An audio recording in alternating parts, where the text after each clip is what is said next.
Molecular orbital theory. तो आज हम पढ़ेंगे मॉलिक्यूलर ऑर्बिटल थ्योरी के बारे में। तो मॉलिक्यूलर ऑर्बिटल थ्योरी में हमें सिखाया जाता है bonding molecular orbital, anti bonding molecular orbital. तो बॉन्डिंग मॉलिक्यूलर ऑर्बिटल जो होती हैं बेटा वो कंस्ट्रक्टिव इंटरफेरेंस से बनती हैं। मतलब जब ऑर्बिटल सेम साइन की ओवरलैप करें, सेम साइन की, ठीक है, तो होता है कंस्ट्रक्टिव इंटरफेरेंस, तो उससे बनती हैं बॉन्डिंग मॉलिक्यूलर ऑर्बिटल, ठीक है। फिर बात आती है ABMO की। तो ABMO कैसे बनेगी? ABMO बनेगी डिस्ट्रक्टिव इंटरफेरेंस से।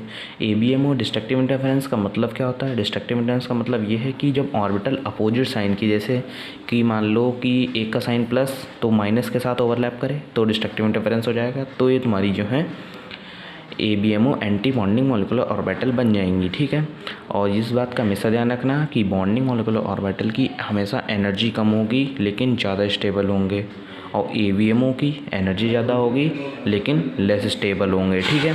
तो ये अब मेरा कुछ ये देख लिया, आप डायग्राम देख लीजिए कि कैसे हमने एनर्जी, इंक्रीजिंग एनर्जी का ऑर्डर में हमने इसको अरेंज किया है। देखो जैसे पहले जब इलेक्ट्रॉन फिल, इसमें जो है जो एटॉमिक स्ट्रक्चर में पढ़ते हैं हुन्स रूल एंड ऑफ-बाउ प्रिंसिपल, ये सारे रूल इसमें वैलिड हैं, ठीक है। इसमें तुम लगा सकते हो जैसे कि इलेक्ट्रॉन उसमें बताया गया था कि इंक्रीजिंग ऑर्डर ऑफ एनर्जी में फिल करे जाते हैं ऑफ-बाउ प्रिंसिपल के हिसाब से, तो इसमें भी यहाँ पे भी वैलिड है वही चीज़ यहाँ पे भी वैलिड है कि देखो सिग्मा 1s इसकी एनर्जी कम होती है, उससे ज़्यादा एनर्जी इसकी है, ठीक है। Sigma star 1s anti bonding के, हम एंटी बॉन्डिंग भी बोल सकते हैं फिर स्टार भी बोल सकते हैं, सिग्मा स्टार 1s, ठीक है। तो इसकी एनर्जी ज़्यादा, देखो पहले 1, ये इलेक्ट्रॉन जो मैंने नंबर लिखे हैं ये सारे जो हैं इलेक्ट्रॉन फिलिंग है, ये मैंने इलेक्ट्रॉन फिल करके आपको बताया कि आपको ऐसे इलेक्ट्रॉन फिल करने होंगे।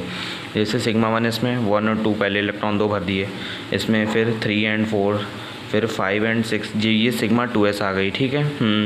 फिर उसके बाद sigma star 2s anti bonding आ गई, ठीक। फिर उसके बाद सिग्मा 2pz, फिर pi 2px equal to pi 2py, pi star 2px, pi star 2py, sigma star 2pz, ठीक है।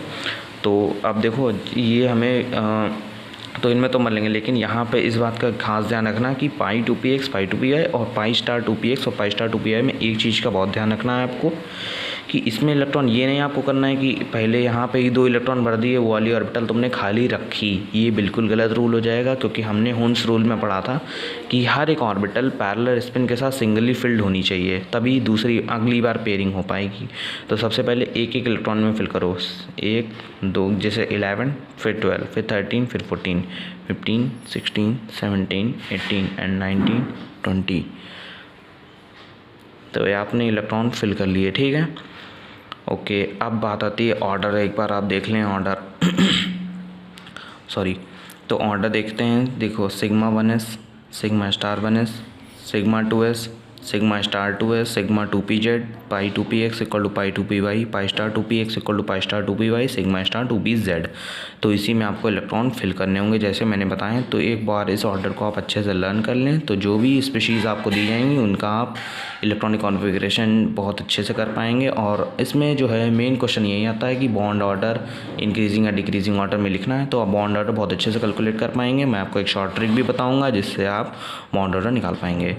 तो अब एक बात को खास ध्यान देने वाली बात यह है कि ये जो एनर्जी लेवल डायग्राम है, ये डायग्राम ये उन स्पीशीज़ के लिए वैलिड है जिनमें sp मिक्सिंग नहीं होती है।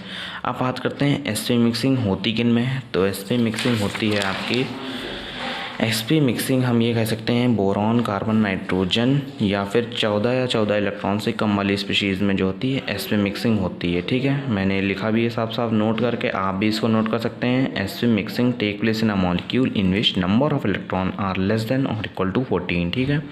ओके, अब देखो ऑर्डर क्या चेंज होगा।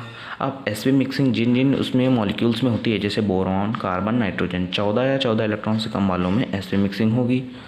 तो sp मिक्सिंग, तो ऑर्डर sp मिक्सिंग का भी अब बदल जाता है, ठीक है। तो ऑर्डर में क्या चेंज आ जाता है, देखो ध्यान से, sigma 1s, sigma star 1s, sigma 2s, sigma star 2s। अब यहाँ पे इसके बाद जो था सिग्मा 2pz आ रहा था, लेकिन अब sp मिक्सिंग के ऑर्डर में आएगा तुम्हारा पाई 2px equal to pi 2py, फिर आएगा सिग्मा 2pz, फिर आएगा pi star 2px equal to pi star 2py, then sigma star 2pz। तो ये ऑर्डर है, ये ध्यान रखना। बच्चे बहुत ज़्यादा कंफ्यूज हो जाते हैं कि ये ऐसा इसमें क्यों हो रहा है, तो ये sp मिक्सिंग के कारण हो रहा है, ठीक है। तो एक इसका अलग से ऑर्डर आपको याद रखना होगा, उसका भी ऑर्डर याद रखना होगा। ठीक है, तो ये आप ऑर्डर याद कर लीजिए। अब आता है बॉन्ड ऑर्डर का फॉर्मूला। बॉन्ड ऑर्डर का फॉर्मूला क्या होता है, जैसे आपने कर ली इलेक्ट्रॉन कॉन्फ़िगरेशन कर ली, तो उसमें आपको काउंट करने होते हैं बॉन्डिंग इलेक्ट्रॉन कितने हैं, एंटी बॉन्डिंग इलेक्ट्रॉन कितने हैं, और बाद में फॉर्मूला लगाना होता है बॉन्ड ऑर्डर का 1/2 NB - NA। तो ये हमारा फॉर्मूला हो गया, where NB number of bonding electron and NA number of anti bonding electron. ठीक है, तो ये बॉन्ड ऑर्डर का फॉर्मूला हो गया। अच्छा, अब एक और ये जो मैं ट्रिक बता रहा हूँ, देखो अगर बॉन्ड ऑर्डर अगर आपका 0 आता है ना, बॉन्ड ऑर्डर 0, तो मॉलिक्यूल जो होगा एग्जिस्ट ही नहीं करेगा। ठीक है, जब भी कभी बॉन्ड ऑर्डर 0 आ जाए ध्यान रखना मॉलिक्यूल एग्जिस्ट नहीं करेगा। या फिर दूसरी लैंग्वेज में इसको कभी कभी ये भी पूछ लेते हैं कि which of the following molecule is viable, तो आपसे ये भी पूछा सकता है कि which of the following molecule is viable. ठीक है, अब देखो ध्यान देना इस बात को कि बॉन्ड ऑर्डर जो होता है बेटा डायरेक्टली प्रश्न होता है स्टेबिलिटी ऑफ मॉलिक्यूल। जैसे कि तुम्हें मॉलिक्यूल दे दिए जाएंगे 3-4 और तुमसे पूछ लिया जाएगा कि कौन ज़्यादा स्टेबल है, तो ध्यान रखना जिसका बॉन्ड ऑर्डर ज़्यादा तो वो ज़्यादा स्टेबल है। ठीक है, मॉलिक्यूल। अब देखो अगर ये भी कभी कभी अब तुम लोगों के दिमाग में ये आ रहा होगा कि यार कभी बॉन्ड ऑर्डर सेम आ गया तो हमें क्या करना है, तो जब भी कभी दो स्पीशीज़ का बॉन्ड ऑर्डर सेम आए तो हमेशा ध्यान रखो कि वो जिस स्पीशीज़ में ज़्यादा बॉन्डिंग BMO इलेक्ट्रॉन, जिसमें बॉन्डिंग इलेक्ट्रॉन ज़्यादा है और less number of anti bonding electron, तो वो ज़्यादा स्टेबल होगा। ठीक है, मोर number of bonding electron and less number of ABMO electron. ठीक है, तो वो मॉलिक्यूल ज़्यादा स्टेबल आएगा। अब जैसे मैंने 1-2 एग्जांपल लिए हैं आपको समझाने के लिए, जिससे आपको बिल्कुल क्लियर हो जाएगा। ठीक है, तो देखो ये एग्जांपल है पहला B2 का। अब B2 में कितने इलेक्ट्रॉन हैं, 10 इलेक्ट्रॉन। अब मैंने बताया था कि 14 या 14 इलेक्ट्रॉन से कम वालों में ऐसे मिक्सिंग हो जाती है, तो इसका ऑर्डर अब वाला फॉलो होगा जिसमें π2px और π2pi पहले आ जाएगा। ठीक है, तो ये चीज़ देखो σ1s2 σ*1s2 σ2s2 σ*2s2। अब देखो यही वाली बात आ गई, π2px1 = π2py1। 2 2 4 2 6 2 8 9 10 इलेक्ट्रॉन हो गए आपके पूरे कंप्लीट। ठीक है, अब देखो 10 इलेक्ट्रॉन। अब ये तुमसे बॉन्ड ऑर्डर निकलवाएगा। बॉन्ड ऑर्डर कैसे निकालोगे, तो बॉन्ड ऑर्डर सबसे पहले जो है बॉन्डिंग इलेक्ट्रॉन काउंट कर लो कि बॉन्डिंग इलेक्ट्रॉन मेरे कितने हैं। तो देखो 2 2 4 6 बॉन्डिंग इलेक्ट्रॉन हो गए, और एंटी बॉन्डिंग कितने हैं 2 2 4, तो 6 - 4/2 2/2 1, तो बॉन्ड ऑर्डर आ गया आपका 1 आ गया। ठीक है, अब ये आपसे कभी इस बात का ध्यान रखना बेटा 14 या 14 इलेक्ट्रॉन से कम इसमें मिक्सिंग वाला, ये बहुत बच्चे भूल जाते हैं, इस बात को हमेशा ध्यान रखना। ठीक है, अब ये पूछ लिया जाएगा कभी कभी कि तुम्हारा मॉलिक्यूल कैसा है, पैरामैग्नेटिक है या फिर डायमैग्नेटिक है, ये पूछ लिया जाएगा।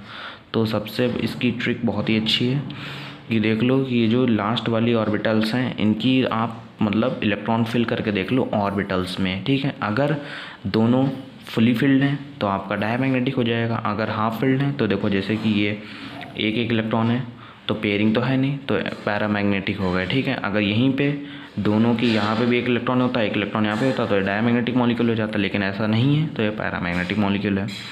ठीक, तो अब आते हैं दूसरे एग्जाम्पल पे O2।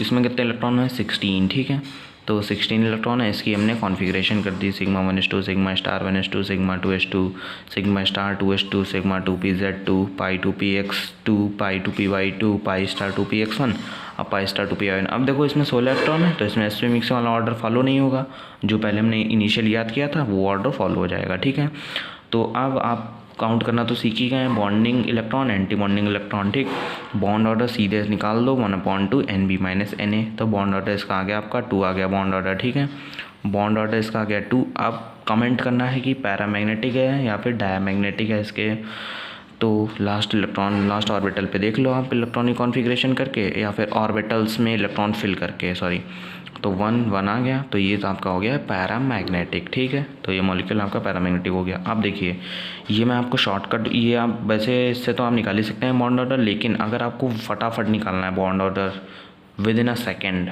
तो आपके लिए ये शॉर्टकट है, बहुत ही काम आ सकता है।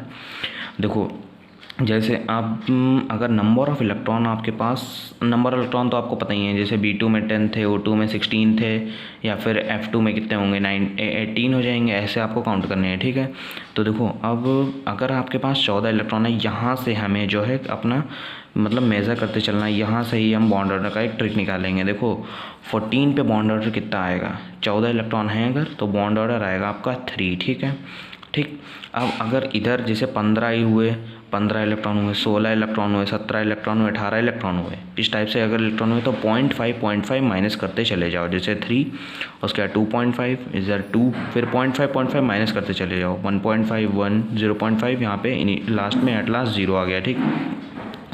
और अगर इधर भी जाना है, अगर 13, 12, 11, 10, अगर देखो 14 के राइट हैंड साइड जाओ या लेफ्ट हैंड साइड जाओ, ये 0.5 माइनस करते चले जाओ, बॉन्ड ऑर्डर बहुत जल्दी आ जाएगा। विद इन अ सेकेंड, आपको कुछ टाइम नहीं लगेगा, ना ही आपसे कोई गलती होगी। बिल्कुल ये शॉर्टकट बहुत ही अच्छा शॉर्टकट है, कोई आपको एक्सप्लेन नहीं करेगा। ये शॉर्टकट बहुत ही बढ़िया शॉर्टकट है, तो इससे आप फटाफट निकाल पाएंगे बॉन्ड ऑर्डर अपना, ठीक है।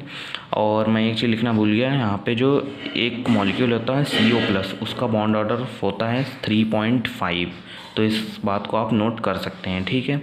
तो अगर आपको ये वीडियो पसंद आया हो तो इसको लाइक करें, शेयर करें और मेरे चैनल को सब्सक्राइब करें। Thank you.